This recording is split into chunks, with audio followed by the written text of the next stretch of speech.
How did you come to write this book? What really struck me was that too few books were about my people. Where are our stories? Where's our representation? Would you give us the pleasure of reading an excerpt? Yo, Sharonda, girl, you be pregnant again? If I is, Ray Ray is gonna be a real father this time around. Thank you.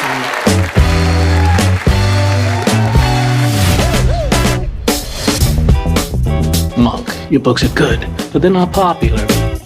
Editors, they want a black book. They have a black book. I'm black, and it's my book. You know what I mean. Look at what they published. Look at what they expect us to write. I just want to rub their noses in it.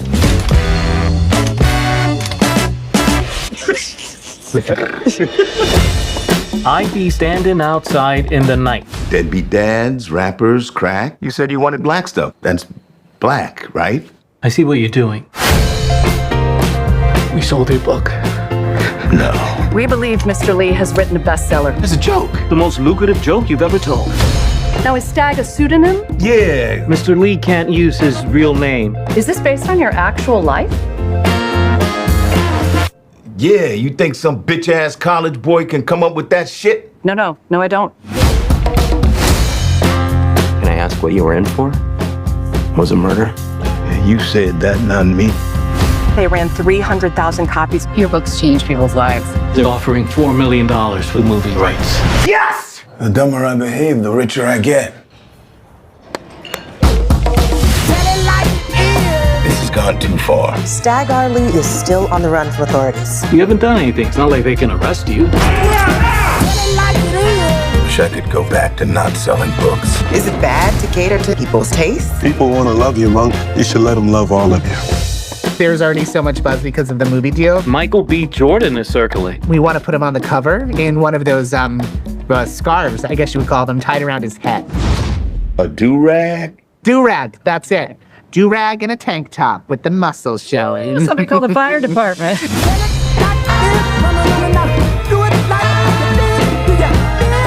We're thinking we can get it out in 100 Juneteenth. Boom, there you go. That was a trailer for American Fiction. Right now, it's still in theaters as of this recording. Go put your money to it. It's, to me, in my top 2 films of 2023, along with Barbie. Highly, highly, highly recommend. But I should have saved that for later. But I'm just gonna tell you now. I want y'all to buy your tickets. I want this movie to get money. It's also streaming if you don't want to head out to the theater. Prime Video. Movies Anywhere, Vudu. You can purchase it to rent and watch at home if you don't want to head out and maybe catch the COVID. I don't know. We're still living in that time, people. It's your boy Kuya B, Nerds Rule the World. Joining me to talk American Fiction, my pal Heather Hurt. How are you, Heather? Good. Well, fuck with that statement. I'm going to start off strong here. I'm all over the place, Heather. We have so many to record. I gave you like 6 films to watch at one time, and I want to make sure we get it all in because you had to watch it for something, and it's because we needed to get these reviews out so we can tell the people. One of my favorite films of the year last year. I gushed all about it. I have an interview on the channel right now with writer-director Cord Jefferson. This film blew me away in so many different ways. But real quick, y'all, we're going to give you our thoughts. The story. We have this novelist played by the amazing Jeffrey Wright. He plays Thelonious Monk Ellison, who's a novelist whose books just aren't doing so well. And then all of a sudden, he sees this other author played by the amazing, talented Issa Rae, who you know from Insecure and all the things. And she does a very, would you say, on the nose version of stereotypes of African Americans in her book.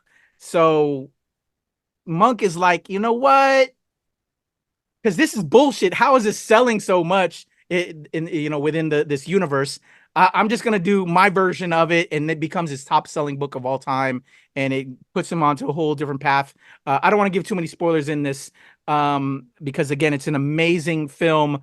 But yeah, it's American fiction, and he writes this book, and it's a play on that. But it just, how does it become successful? It's a commentary on race. It's a commentary on us as POC creatives, as writers, and what we have to go through, and what the community digests. We have the amazing Tracy Ellis Ross, who plays his sister, John Ortiz, his friend and confidant in regards to selling his books. We have Erica Alexander, who plays his girlfriend, if you will, and Coraline, Leslie Uggams, Agnes Ellison, Adam Brody, Keith David, I said Issa Rae, Sterling K. Brown, his brother. Phenomenal in this. If you know him from This Is Us, Black Panther, all the things. Sterling K. Brown is phenomenal in this film as well. And just a host of other talents. But there you go. That's the basic story in a nutshell. I don't want to spoil too much. And the cast. Heather, what did you think checking out American Fiction? It was I think that in our reaction, because you and I did react with the trailer together. And what I think I said something similar to, it'll be great to see the reaction of white women, especially cisgendered white women who look oddly like me, who find themselves often centering themselves in conversations about inclusion when it involves people of color, and then it just becomes a rather usually accidental but blatantly racist conversation. And that's exactly what this was. It was a play on that conversation of, when you assume that something is racist, all of a sudden you are going to center yourself and make something that is racist, or make something that could not be racist incredibly racist. And it was really fun. It was very fun to watch, in the system making fun of itself, but at the same time being very poignant and telling us a story that needs to be told, that needs to be exposed.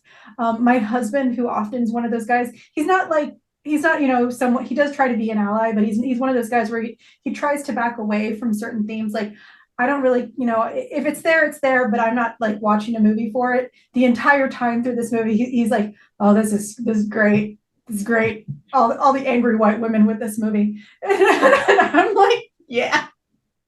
Yeah.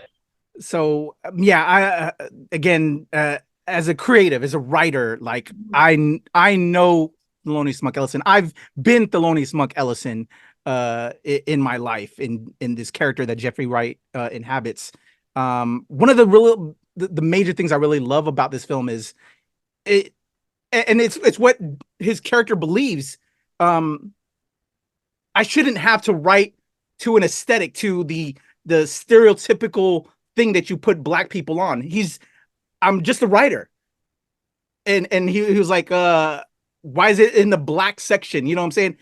It's just a story, and I happen to be Black, and the whole film is, I love, because Black people are more than just what people quantify, and people, just everybody of every race. I'm Filipino, if y'all didn't know. You know what I'm saying? We're more than the stereotype, and that's one of the beauties I love about this. And one of the things you also don't see very much is the conversation about LGBTQIA in regards to Sterling K. Brown's character being elder, and in the community conversation, and older Black love, because there's some friends, like some caretakers that occur in the story, that there's a relationship there. There's just things that we as people of color want to see in films that generally isn't shown or represented, and it's captured here, and I really appreciated that. Did you notice any of that in as an ally, Heather, or at least in conversations? Because it's some of the things I know in conversations with my friends that we have, and you just generally don't see it a lot. Did you notice that, or have you seen that in other films, and you are observant of that? Because in my conversations amongst my folk, we don't see it a lot, and I thought it was great to see here for me. It's one of those where it's always interesting, not interesting, that's the wrong word. It is always great to see a statement made almost to the point where they are making it clear that it's not seen enough. We need more representation, and the answer is that I've seen a lot of the stuff that looks exactly like me, and because that's what Hollywood has been for far too long. And this movie really gave an opportunity for us to expose those, not necessarily the problems. I don't really want to use that term. It's more to expose the weaknesses that we have, because it is there. Why can't two people, no matter the race, no matter their sexual orientation, fall in love at an older age? Why can't two people of the same race have a legitimate conversation about what could be considered racist and have two very different opinions of it? Why can't why do they have to be white when they do that? That is a huge question that's asked. Why do we have to appease white people in our writing? Why do we have to assume ourselves in this way? And it's great to see. And what's even better, this isn't done in a outwardly comedic way. It is done in a very honest, I don't understand why I can't be exactly like everyone else kind of way. And it's wonderful. It's wonderful to see. And it's not aggressive. It's just like, tell me why this can't be just an everyday thing. And you hear that a lot, especially amongst the LGBTQI community. The reason that you hear about the LGBTQ, all the letters, I'm in the community, and yet I can't remember them all. The reason why you hear about the gay community so much is because it is being made a point to separate. Black Lives Matter is a point of quote unquote separation, because there is a point of separation where you have this difference in police brutality. You have these separations. Once we confront those, once we make those part of the generalized conversation, it is no longer a point of discrepancy. It's no longer a point of difference. It is just part of life. And that's one of the wonderful things about this movie is this is Monk's life. Why can't this just be Monk's life? Why does it have to be segmented by what the color of his skin is? And it's wonderful to see. Yes. Completely agree. I think I went a little too heavy at this beginning here because I just love how it speaks on so many things. That's one of the key reasons I really appreciate the film, but it's so much fun. And actually, I wanted to ask you, because I haven't had the opportunity to, you already know, I've been in love with this film ever since I watched it. Did you have a favorite character now that you've seen it, Heather, and I can talk to you about it, or a favorite moment? Because to me, there are so many classic things. Because again, just like Barbie last year, this and Barbie are like, catch me on the right day. Barbie's my number one. American Fiction is my number one. I thoroughly enjoyed those two films last year. And so I'm just curious if you had like a favorite moment and a favorite character or situation from this film. My favorite moment was when he was writing the book Fuck. And I mean, when he renames the book is a great moment, because you just see these white people freeze up like, oh shit, are we being racist if we say no, we can't name the book?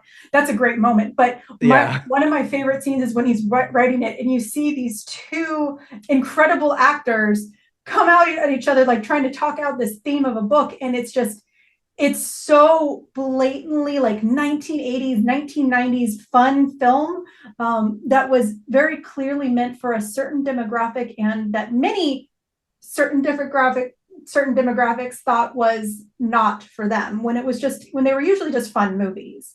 That was probably my favorite moment, is when that reenactment of the book was. But my favorite character, I love Tracy Ellis Ross. I love her to death. Blackish is such a great show. And her playing Rainbow, she's probably one of my favorite sitcom characters ever. So I don't know. It was really, if you've read the books, this isn't a spoiler, but if you haven't, I'll kind of keep it quiet. What happens is very tragic. And is that where you cried? I did not. I cried. I cry all the time now, Heather. What's up? How they made this such a personal and such a familial movie. I was a lot less moved like to tears. I was more moved from the point where this is such a conversation on normalization. Like when after what happens and they're just standing on the beach and some guy walks up and is like, do you have a permit to do that? And his brother's like, why does it freaking matter? Get out of our way. I would have thrown down. That made me irate. But that's the thing. It was such an incredible mix of emotions versus I didn't have a moment where I really cried. I didn't have a moment where like I was laughing out loud, but there was just a normal level of the full range of emotions. I was upset, I was angry, I was laughing, I was like it was an incredible mix of wonderful emotions, and it's such an incredible movie that with actors that just genuinely are caring about the roles, even if they know they are the heaviest point or the most stereotypical point of their character. It's wonderful. Agreed. And I don't want to spoil anything again for people that haven't seen the film, but what really sealed the deal and made it one of the top films for me last year, Heather, was that ending. And I've talked to a lot of different people about it, and they felt some kind of way. I'm like, it was perfect. As a writer, it was so amazing how they delivered it. I don't want to spoil, but I'm curious because this is me finally talking to you about it, because now that you've seen the film, what did you think about the ending and how that portrayed out? I thought it was again amazing. I don't think any other film would have like been real stereotypical, and it kind of spoke on that. So like, yeah, what did you think? It was amazing for me. Well, one of the things that we haven't talked about yet is the concept of writing for film. This is actually a big thing amongst comic book writers right now. And it has been for about a decade or so, is that you write a book, you're supposed to write a comic to write a book so that you can put out the story you want to tell. You're not writing a book to create a movie. You're not writing a comic book to create a movie. So there's this weird problem amongst the artistic groups right now. It's you aren't supposed to be doing this, but then you have this potential bestseller getting picked up even before it hits publishing. So with that being said, I loved how they played on that. It was wonderful. I really, really liked that. The ending, though, I think was perfect because it's exactly how you would think anyone would want it. When you have everyone vying for these books to become not just to become bestsellers, but to become blockbusters, you can't have it in the way you've always wanted it to. You can't. Not to go into that's as much of a spoiler as I'm going to give, but I thought it was a perfect way to be like, well, this is how it is. This is how Hollywood is. This is how book publishing is for the big client, for the big set. So I thought it was great. It's a great ending. Awesome. Yeah, I was curious. But yeah, again, I adore this film, y'all. American Fiction. I can't recommend it enough, y'all. That's our review. We really enjoyed it. I'm so excited Heather got a chance to watch it. I'm sorry I stockpiled it with a bunch of other films, though, Heather. So if you're interested in all those other films I made Heather watch, go check out the NRW. We have a ton of reviews over there right now going along with this one. But yes, American Fiction, one of my top films of the year last year, in my top 2. There you go. Kuya P, Heather Hertz, if you want to talk to us about American Fiction and anything else, just some of the comments below, y'all. Let's talk. Let's get into it. Or write some nonfiction. Fiction. No. Where am I getting? I'm over talking again. Y'all, boy KP Heather.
What's going on, world? It's your boy Kuya P. Nerds Rule the World.